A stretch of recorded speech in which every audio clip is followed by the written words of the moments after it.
মহিলাদের সিজার করার ব্যাপারে ইসলামী শরীয়ত কি বলে? মেয়েদের কি চুল কাটার অনুমোদন আছে? থাকলে কতটুকু কাটতে পারবে? নামাজের মধ্যে খারাপ ধারণা মনে আসলে কি করতে হবে? একজন আদর্শ স্বামীর দায়িত্ব কি কি? মামাতো বোনের মেয়েকে বিয়ে করা জায়েজ হবে কি না? আমি বেকার, অনেক হতাশা থেকে কিভাবে মুক্তি পাবো? আয়াতুল কুরসি পড়ে হাতের মধ্যে জোরে জোরে 3টা তালি দিলে তালির আওয়াজ যতদূর যাবে ততদূর চোর ডাকাত বা শয়তান আসতে পারবে না। এটা কতখানি সত্যি? হস্তমৈথুন থেকে বিরত থাকার সবচেয়ে উত্তম উপায় কি? টেবিল চেয়ারে ভাত খাওয়া যাবে কিনা? নামাজে হাঁচি আসলে কি আলহামদুলিল্লাহ বলতে হবে? ভাগিনা ভাগ্নিকে আব্বু আম্মু বলে ডাকা যাবে কি? অজু করার সময় আজানের জবাব দেওয়া যাবে কি? উচ্চস্বরে হাসলে কি অজু নষ্ট হয়ে যায়? মোবাইলে কোরআন থাকলে ওই মোবাইল নিয়ে টয়লেটে যাওয়া যাবে কি? সুদী ব্যাংকে চাকরি করে সুদমুক্ত থাকার উপায় কি? একবার স্ত্রী সবাস করার পর ফ্রেশ না হয়ে আবার মিলিত হলে কি গুনাহ হবে? যাদের অল্প দাড়ি তাদের চাপ দাড়ি উঠানোর জন্য কি ঔষধ ব্যবহার করা যাবে? স্ত্রী মারা গেলে স্বামী গোসল করাতে পারবে?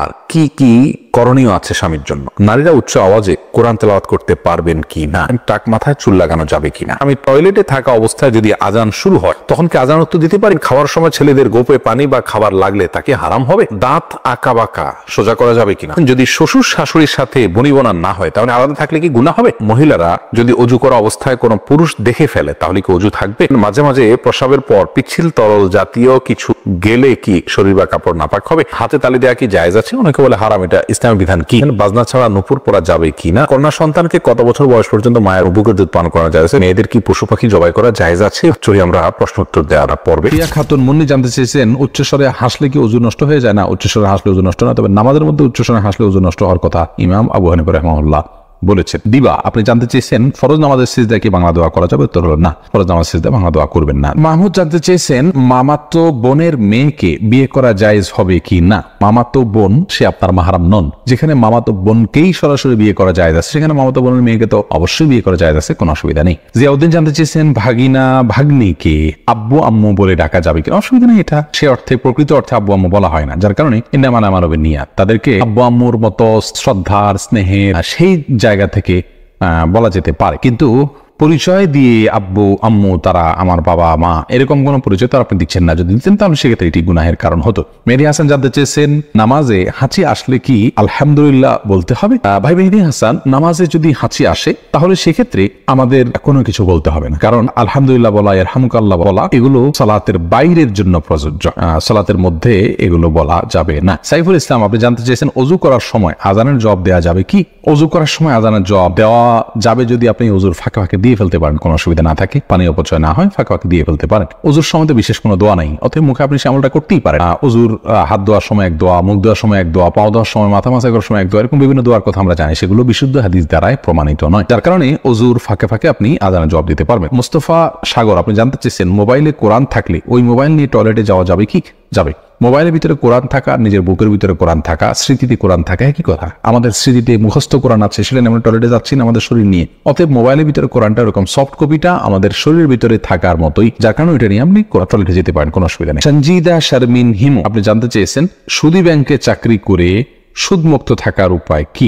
দেখুন, সুদী ব্যাংকে চাকরি করে সুদমুক্ত থাকার একমাত্র উপায় হলো যে আপনি সুদী ব্যাংকের এমন কোন পদে কাজ করবেন যে পদে কাজ করলে সরাসরি সুদের সাথে কোনো সম্পৃক্ততা আপনার থাকবে না। অর্থাৎ কথার কথা সুদের স্যাংশন করা, সুদের সাক্ষী হওয়া, সুদের হিসাব রক্ষণ, এরকম কোনো কিছুর সাথে আপনি সম্পৃক্ত থাকবেন না। এরকম কোনো কিছুর সাথে যদি আপনি সম্পৃক্ত না থাকেন তাহলে সেক্ষেত্রে ইনশাআল্লাহ আশা করা যায় আপনার সেই চাকরি জায়েজ হবে এবং হালাল হবে। রাহাত নাম দেখা যাচ্ছে, এই নাম থেকে আমি যে প্রশ্নটি দেখতে পাচ্ছি সেটা হলো টেবিল চেয়ারে ভাত খাওয়া যাবে কিনা? উত্তর হলো যাবে, তবে রাসূল করিম সাল্লাল্লাহু আলাইহি ওয়াসাল্লাম সম্পর্কে হাদিসে বর্ণিত হয়েছে মা আকালা নবী সাল্লাল্লাহু আলাইহি ওয়াসাল্লাম আল খিওয়ান কাত্তু, তিনি কখনো খেওয়ানের উপরে খান নাই। খেওয়ানের ব্যাখ্যা অনেকে বলেছেন টেবিল চেয়ার, যার কারণে এটা অ্যাভয়েড করা, বিশেষ করে হেলান দিয়ে তিনি কখনো খাননি এরকম একটি বর্ণনা পাওয়া যায়। তো যার কারণে হেলান দিয়ে খাবেন না, যদি চেয়ারে বসেনও খুব আয়েশ করে আয়েশি ভঙ্গিতে খাবেন না, এটুকু খেয়াল করা জরুরি। বাকি এটা খেলে যে গুনাহ হয়ে যাবে ব্যাপারটি সেরকম নয়। আব্দুল্লাহ আল জাবির আপনি জানতে চাইছেন হস্তমৈথুন থেকে বিরত থাকার সবচেয়ে উত্তম উপায় কি? সবচেয়ে উত্তম উপায় হলো নির্জনতা পরিহার করা, কারণ নির্জনতা ছাড়া হস্তমৈথুন হয় না। আপনি নির্জনতা পরিহার করুন, ইনশাআল্লাহ বিদিনিল্লাহ সেটা হবে আপনার জন্য সবচেয়ে বড় সহায়ক। সেই সাথে এ বিষয়ে ক্ষতিকর যে বিষয়গুলো আছে পার্থিব এবং পরলৌকিক, সে আর্টিকেলগুলো পড়ুন এবং যেসব দৃশ্য দেখা এবং অবলোকন করার কারণে হস্তমৈথুনের আগ্রহ জাগ্রত হয় সেগুলো থেকে দূরে সরুন, সেগুলোকে ডিলিট করে ফেলুন এবং সেগুলো থেকে নিজেকে সরিয়ে নিয়ে আসুন, একদম বিচ্ছিন্ন হয়ে যান সেগুলো থেকে। ইনশাআল্লাহ আল্লাহ তাআলা সাহায্য করবেন। এমনি মিজানুর রহমান, আপনি জানতে চেয়েছেন মহিলাদের সিজার করার ব্যাপারে ইসলামী শরীয়ত কি বলে। ভাই মিজান, ইসলামী শরীয়তে সিজার করার ব্যাপারে বিশেষ কোনো বিধি নিষেধ নেই, কারণ আল আসলু ফিল আশিয়াই আল ইবাহা, জাগতিক বিষয়ে মূল বিধান হলো সবই হালাল, যদি কোনো নিষেধাজ্ঞা না থাকে। তো সিজার করার ব্যাপারে কোনো নিষেধাজ্ঞা নেই। কোনো মায়ের যদি গর্ভস্থ সন্তানকে বের করে আনার জন্য অপারেশন করার প্রয়োজন হয়, তাহলে সে ব্যাপারে শরীয়তের কোথাও নিষেধাজ্ঞা দেওয়া হয়নি। ট্রিটমেন্টের অংশ হিসেবে আপনার এরকম কিছু করা যাবে না, এরকম কোনো নিষেধাজ্ঞা যেহেতু নাই, অতএব এটি হালাল। এটাকে হারাম বলবার কোনো কারণ নেই। শরীয়তে যেটাকে হারাম বলেনি সেটা হারাম হয় না। শরীয়তে সব হালাল, জাগতিক এবং দুনিয়াবী বিষয়ের ক্ষেত্রে সবই হালাল, শুধু যেগুলোকে নিষেধ করেছে সেগুলো হারাম। সিজারের বিষয়ে যেহেতু কোনো নিষেধাজ্ঞা নাই, অতএব এটি হালাল ইনশাআল্লাহ যদি প্রয়োজন হয়। তবে হ্যাঁ, প্রয়োজন ছাড়া সিজার করা এটা অনুচিত। তার কারণ হলো আল্লাহ রাব্বুল আলামিন আমাদেরকে যে নেয়ামত দিয়েছেন, ইচ্ছাকৃত সে নেয়ামতকে নষ্ট করা জায়েজ নেই, বরং আল্লাহর নেয়ামতের শুকরিয়া আদায়ের একটা দিক এটাও যে সেটাকে যথোপযুক্তভাবে ব্যবহার করা। অনেক মা বোনরা আজকাল সিজার করছেন নিছক আপনার শখের বসে বা শৌখিনতা বসে। তার মানে যদি সিজার করেন তাহলে সেক্ষেত্রে তার শারীরিক বিভিন্ন আপনার অসুবিধা থেকে তিনি রক্ষা পাবেন, অথবা তার মনের মতো কিছু হবে, তিনি কষ্ট করতে চাচ্ছেন না, বা এই জাতীয় কারণে অনেক সময় সিজার করা হয়, আমরা শুনে থাকি। সেটা খুবই নিন্দনীয় হবে। কারণ হলো বিনা প্রয়োজনে নিজেকে কষ্ট দেওয়া বা নিজের ক্ষতি করা, এটা এক ধরনের ক্ষতি, নিজেকে ত্রুটির মধ্যে ফেলে দেওয়া। এরপর সন্তান চাইলেও আর নির্দিষ্ট সংখ্যার পরে আর নেওয়া যাবে না। তো এই জটিলতাগুলো ফেলছি আমরা ইচ্ছাকৃতভাবে, সেটা ফেলা উচিত নয়। তাওহিদ মুয়াজ জানতে চাইছেন মেয়েদের কি চুল কাটার অনুমোদন আছে, থাকলে কতটুকু কাটতে পারবে? ছেলেদের মতো হয়ে দেখা না যায় সেই মর্মে সেরকম করে চুল কাটতে পারবেন, অসুবিধা নেই। রাবিয়া আক্তার বিনতে উম্মুল মুমিনিনদের কেউ কেউ চুল কেটেছেন প্রয়োজন, এটা জানা যায়। তবে ফাসিক মহিলাদের সাথে সাদৃশ্য গ্রহণ করার জন্য, তাদের স্টাইল ধরার জন্য চুল কেটে তাদের মতো করা জায়েজ নাই, কারণ যে যাদের সাথে সাদৃশ্য গ্রহণ করবে সে তাদের অন্তর্ভুক্ত হবে, নবী সাল্লাল্লাহু আলাইহি ওয়াসাল্লাম বলেছেন। এজন্য বাজে মেয়েদের সাথে সাদৃশ্য গ্রহণ করবে না। এমনি সাদ্দাম হোসেন জানতে চেয়েছেন, আমি বেকার, অনেক হতাশা থেকে কিভাবে মুক্তি পাবো? ভাই, হতাশা থেকে মুক্তির জন্য আল্লাহর প্রতি ভরসা করতে হবে এবং আল্লাহ রাব্বুল আলামিনের নিরাশার মধ্যে কিভাবে তিনি আলো মানুষের মধ্যে সৃষ্টি করেন, আলো দেখান মানুষকে, সেই ঘটনাগুলো পড়বেন এবং মোটিভেশনাল স্পিচগুলো শুনবেন, সেই সাথে সিরিয়াসনেসের সাথে কাজ করবেন। আমরা অনেকেই হতাশ হয়ে বসে থাকি, চেষ্টা ছেড়ে দিই। আমাদের চেষ্টা অব্যাহত থাকতে হবে, পরিশ্রম থাকতে হবে, অধ্যবসায় থাকতে হবে, উদ্যম আমাদের মধ্যে থাকতে হবে। সফলতা ইনশাআল্লাহ পদচুম্বন করবেই, অল্প হোক বিস্তর হোক সফলতা আমরা দেখবো ইনশাআল্লাহ, যদি আমরা সেভাবে কাজ শুরু করি। বেশিরভাগ মানুষ হতাশ হন, তাদের একটা বড় অংশ আপনার বিশেষ করে বেকার হতাশ, তারা কিন্তু আপনার সঠিকভাবে পরিশ্রম করেন না। অনেকে ইগো প্রবলেমের কারণে বিভিন্ন কাজ করতে পারেন না। এগুলো সবগুলো ছেড়ে ছুড়ে দিয়ে হালাল উপার্জনের জন্য চেষ্টা করতে হবে। আল্লাহ তাআলা ইনশাআল্লাহ বারাকা দিবেন। আশরাফ শাওন, আপনি জানতে চেয়েছেন নামাজের মধ্যে খারাপ ধারণা মনে আসলে কি করতে হবে? খারাপ ধারণা বলতে কি বোঝাতে চাচ্ছেন ভাই আশরাফ?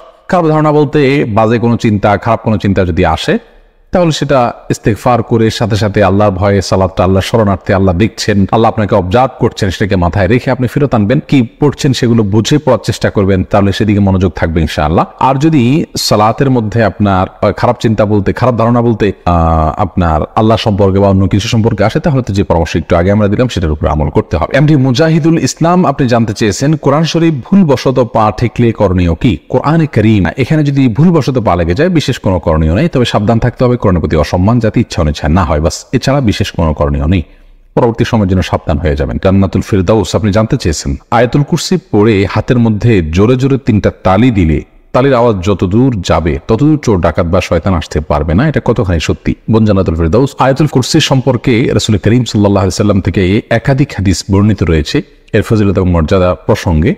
তার একটি মর্যাদার বিষয় এও যে বাসায়, যে ভবনে বা যে বাড়িতে বা যে জায়গায় বসে আয়াতুল কুরসি রাতের বেলায় তেলাওয়াত করা হয়, সেখানে আল্লাহ রাব্বুল আলামিন চুরি দাড়ি এগুলো থেকে তাদেরকে হেফাজতে রাখেন। অতএব আয়াতুল কুরসির এটি একটি ফজিলত বিশুদ্ধভাবে প্রমাণিত যে সেখানে আয়াতুল কুরসি পাঠ করলে আর চুরি হবে না ওই রাতে। কিন্তু এর মানে এই নয় যে যেমনটা আপনি বলেছেন যে 3বার তালি দিতে হবে, তারপর তালির আওয়াজ যতদূর যাবে ততদূর আপনার প্রোটেকশনে চলে আসবে, এরকম কোনো কথা কোনো বিশুদ্ধ হাদিসে বর্ণিত হয়েছে বলে আমাদের জানা নেই। রেজাউন আহমেদ শুভ, আপনি জানতে চেয়েছেন একজন আদর্শ স্বামীর দায়িত্ব কি কি? একজন আদর্শ স্বামীর দায়িত্ব হলো তার স্ত্রীর শারীরিক চাহিদা পূরণ করা, তার স্ত্রীর আর্থিক চাহিদা, তার ভরণ পোষণ এগুলোর ব্যবস্থা করা, তার সাথে সুন্দর আচরণ করা। আল্লাহ বলেছেন ওয়া আশিরুহুন্না বিল মারুফ, তোমরা স্ত্রীদের সঙ্গে যথাযথভাবে বসবাস করবে, সামাজিক যে তাদের মর্যাদা আছে সেটাকে লক্ষ্য করে বসবাস করবে, গালমন্দ করবে না, অযথা তাকে কষ্ট দিবে না এবং অযথা প্রহার করবে না এবং তার প্রতি অসম্মান অশ্রদ্ধা এরকম কোনো কিছু করবে না, যথাসম্ভব তার কাজে হেল্প করবে। রাসূল করিম সাল্লাল্লাহু আলাইহি ওয়াসাল্লাম স্ত্রীর কাজে হেল্প করতেন, মন খারাপ হলে তাকে সময় দেওয়া, এগুলো সবগুলো আদর্শ স্বামীর দায়িত্ব। সেই সাথে আদর্শ স্বামী তার স্ত্রীকে আখিরাতের পথে পরিচালিত করবেন, জান্নাতের পথে যেতে সহায়তা করবেন, কোরআন হাদিস শেখার জন্য সহায়তা করবেন। বিশেষ করে তারা বাইরে যেতে পারেন না, সব জায়গায় যেতে পারেন না, শিখতে পারেন না, সেক্ষেত্রে তাদের ইসলামিক নলেজ অর্জনের জন্য পথগুলো উন্মোচন করে দিবেন। বাহির থেকে ভালো কিছু জানলে তাদেরকে শেয়ার করবেন। সুন্দরভাবে তাদের সাথে বসবাস করা, তাদেরকে স্যাটিসফাইড করা, এটা আদর্শ স্বামীর গুণ। একটা পর্যায়ে গিয়ে সেই স্ত্রী যখন বলবেন যে হ্যাঁ আমার স্বামী একজন ভালো মানুষ সার্বিকভাবে, তখন তিনি আল্লাহর কাছেও ভালো হিসাবে বিবেচিত হবেন। অতএব তার কাছ থেকে সার্টিফিকেট যেহেতু নিতে হবে বিধায় তাকে সন্তুষ্ট করার বৈধ সমস্ত উপায়গুলো আমাদের অবলম্বন করতে হবে, সেক্ষেত্রে আদর্শ স্বামী হওয়া যাবে। এমনি বাপ্পি জানতে চেয়েছেন, আমি টয়লেটে থাকা অবস্থায় যদি আজান শুরু হয় তখন কি আজান উত্তর দিতে পারি? না ভাই, আপনি অপেক্ষা করবেন, বের হয়ে আজান উত্তর দিয়ে দিবেন। মাহফুজ মুন্না আপনি জানতে চেয়েছেন, খাওয়ার সময় ছেলেদের গোপে পানি বা খাবার লাগলে তাকে হারাম হবে?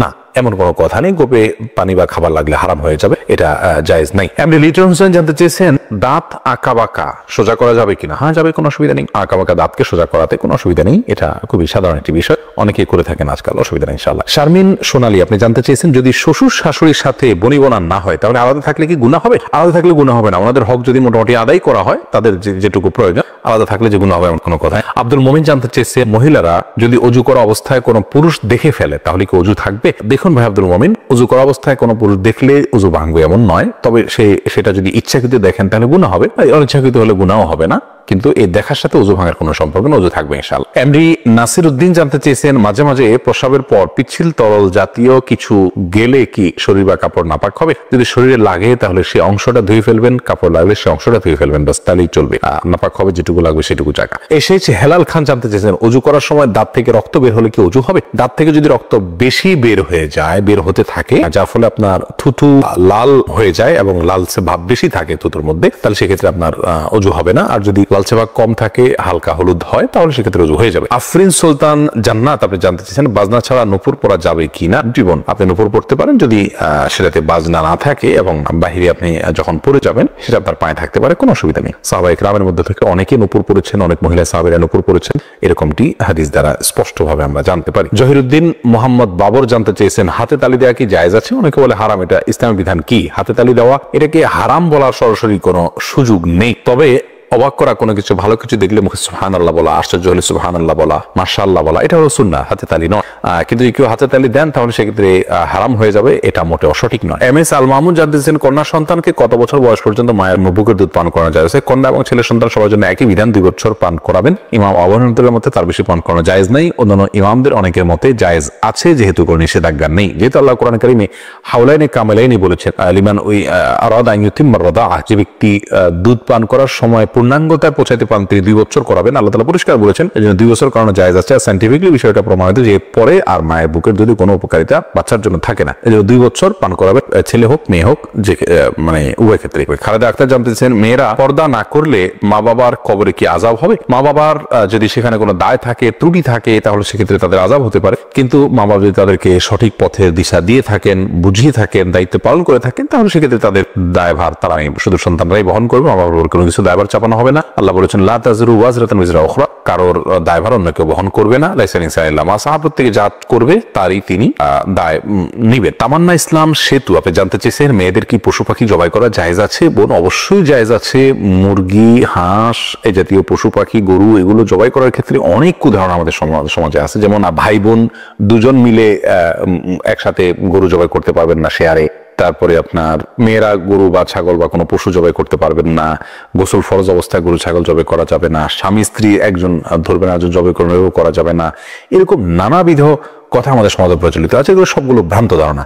ছেলেরা যেমন জবাই করতে পারবেন, মেয়েরাও কিন্তু সেভাবে আপনার জবাই করতে পারবেন, কোনো অসুবিধা নেই। জবের যে শর্ত আছে বিসমিল্লাহ আল্লাহু আকবার বলে জবাই করে ফেলবেন। রবিউল ইসলাম জানতে চেয়েছে, কোনো কিছুতে পা লাগলে সালাম করা কি জায়েজ? না ভাই, কোনো কিছুতে পাও লাগলে সেখানে হাত দিয়ে সালাম করতে হবে। হাত দিয়ে যদি সালাম হয় না, পা শুয়ে এটাকে সম্মান করে কোনো কথা নেই। কিন্তু আমাদের সমাজ যেহেতু পাও লাগাটাকে অসম্মান মনে করা হয়, এটা ওরফ, আর ওরফের একটা এতেবার এবং গ্রহণযোগ্যতা ইসলামী শরীয়তে আছে, যার কারণে কারোর গায়ে পাও লাগলে সেটা লাথি দেওয়ার সাথে কিছুটা সাদৃশ্যপূর্ণ হওয়ার কারণে আমাদের সমাজ এটাকে দূষণীয় মনে করে, আরবেনরা দূষণীয় মনে করে না, তারা জন্য পাওয়া লাগলেও এটাকে কিছু মনে করে না। তো আমাদের সমাজে যদি দূষণীয় মনে করা হয়, সেহেতু যার কাছে যার গায়ে পাওয়া লেগেছে তাকে যদি আপনি একটু টাচ করে আপনি আসলে পাওয়া লাগাতে চাননি, হাত লাগাতে চেয়েছেন অথবা অশ্রদ্ধা করতে চান, এটা বোঝাতে চান, তাহলে সেটা ঠিক আছে, এটাতে দোষের কিছু নেই। তবে এর মানে এই নয় যে তাকে আপনি সালাম দিবেন। ভাই রাশেদুল ইসলাম রুবেল, আপনি জানতে চেয়েছেন টাক মাথায় চুল লাগানো যাবে কিনা, এ ব্যাপারে ইসলামের কোনো বিধিনিষেধ আছে কিনা। ভাই রাশেদ, টাক মাথায় চুল, আলগা চুল লাগানোর ব্যাপারটি একজন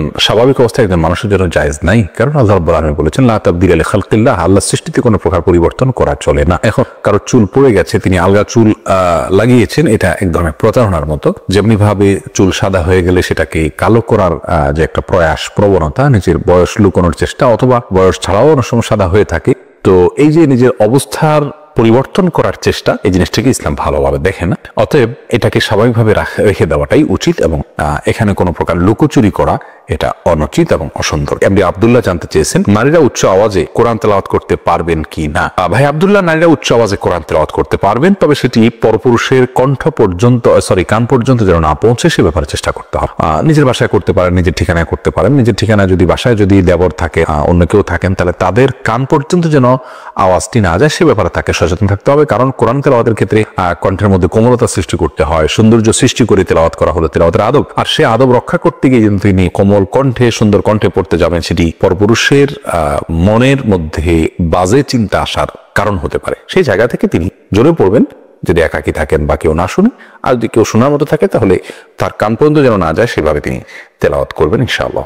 ফাহিম, আপনি জানতে চেয়েছেন স্ত্রী মারা গেলে স্বামী গোসল করাতে পারবে আর কি কি করণীয় আছে স্বামীর জন্য। দেখুন, স্ত্রী মারা গেলে স্বামী গোসল দিতে পারবেন কি না, এই বিষয়টি ওলামা ইকরাম এবং ইমামগণের মধ্যে মত পার্থক্য আছে। ইমাম আবু হানিফা রাহিমাহুল্লাহর মত হলো যে স্ত্রী মারা গেলে স্বামী তাকে গোসল দিতে পারবেন না। তার কারণ হলো তিনি মনে করেন মৃত্যুর সঙ্গে সঙ্গে বৈবাহিক সম্পর্কটা আর থাকে না, ছিন্ন হয়ে যায়, যার কারণে তারা মাহরামের মতো হয়ে যান। এখানে অন্য কোনো মেয়েরা গোসল দিবেন। যদিও অন্য ইমামদের অনেকেরই মত হলো যে না, বৈবাহিক সম্পর্ক মৃত্যুর মাধ্যমে ভেঙে যায় না, বরং বৈবাহিক সম্পর্ক তালাক না দিলে সেটি কিয়ামত পর্যন্ত, বরং চিরকালের জন্য, অনন্তসীম কালের জন্য এই সম্পর্কটা হয়ে যায়। যার কারণে তাদের দৃষ্টিকোণ হলো যে স্বামী তার স্ত্রীকে গোসল দিতে পারবেন, স্ত্রী তার স্বামীকে গোসল দিতে পারবেন। তো এক্ষেত্রে যদি ভিন্ন কোনো ভালো মহিলা থাকেন যিনি গোসল দিতে পারেন, সেটা ভালো, এবং এক্ষেত্রে কোনো অসুবিধা নেই। জোনায়েদ, আপনি জানতে চেয়েছেন যাদের অল্প দাড়ি তাদের চাপ দাড়ি উঠানোর জন্য কি ঔষধ ব্যবহার করা যাবে। ভাই সাইদ জোনায়েদ, ঔষধ ব্যবহার করে দাড়ি উঠানো, এটা যদি স্বাস্থ্যের জন্য ক্ষতিকর হয়, ক্ষতিকর হওয়ার কথা স্বাভাবিকভাবে, যদি ক্ষতিকর হয় তাহলে কিন্তু এটা করা জায়েজ নাই। আল্লাহ রাব্বুল আলামিন বলেছেন ওয়ালা তালকু বিআইদিকুম ইলা তাহলুকা, তোমরা নিজেদেরকে ধ্বংসের দিকে, ক্ষতির দিকে ঠেলে দিও না। অতএব এমন কোনো ঔষধ ব্যবহার করা যাবে না যে ঔষধ ব্যবহার করলে আমাদের ক্ষতি হতে পারে। আর যদি কোনো প্রকার ক্ষতি না হয় তাহলে সেক্ষেত্রে দাড়ি গজানোর জন্য তিনি যদি কোনো মেডিসিন ইউজ করেন, করতে পারেন, কোনো অসুবিধা নেই। তবে মনে রাখা উচিত আল্লাহ রাব্বুল আলামিন তাকে যেভাবে সৃষ্টি করেছেন সেটার উপরে সন্তুষ্ট থাকা, এটার মধ্যেই কল্যাণ নিহিত আছে। চাপদাড়ি বা গালভর্তি দাড়ি হলে অনেক সুন্দর দেখা যাবে, সন্দেহ নাই, কিন্তু আল্লাহ রাব্বুল আলামিন আমাকে যেভাবে সৃষ্টি করেছেন, আল্লাহর এই ফয়সালায় সন্তুষ্ট হয়ে যাওয়া, এটার ভেতরে কিন্তু এক ধরনের তৃপ্তি আছে, এর মধ্যে এক ধরনের শান্তি আছে। এই জন্য এই ধরনের পথগুলো অবলম্বন না করা ভালো। কিন্তু যদি স্বাস্থ্যের জন্য ক্ষতিকর কিছু না হয় তাহলে করতে পারে, কোনো নিষেধাজ্ঞা নেই। আব্দুল হামিদ রিপন জানতে চেয়েছেন একবার স্ত্রী সহবাস করার পর ফ্রেশ না হয়ে আবার মিলিত হলে কি গুনাহ হবে? কোনো গুনাহ হবে না, তবে মাঝে যদি অজু করে নেওয়া যায় তাহলে সেটা সুন্নাত আদায় হবে, আর না করলেও গুনাহ হবে না।